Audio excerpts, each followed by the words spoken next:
ఇది మన దేశం భారతదేశం చందామామ, సుసంపన్నం సస్యశ్యామలం చందామామ. ఇది మన దేశం భారతదేశం చందామామ, సుసంపన్నం సస్యశ్యామలం చందామామ.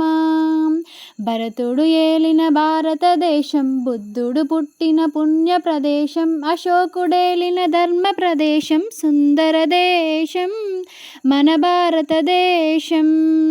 సుందర దేశం మన భారతదేశం. హిందూ ముస్లిం క్రైస్తవులున్న అనేక మతములు కూడిన దేశం, మత కళాలనే మట్టి పెట్టిన మానవత్వమే చాటి చెప్పిన స్వరాజ్య దేశం మన భారతదేశం. స్వరాజ్య దేశం మన భారతదేశం. ఇది మన దేశం భారతదేశం చందామామ, సుసంపన్నం సస్యశ్యామలం చందామామ. ఇది మన దేశం భారతదేశం చందామామ, సుసంపన్నం సస్యశ్యామలం చందామామ.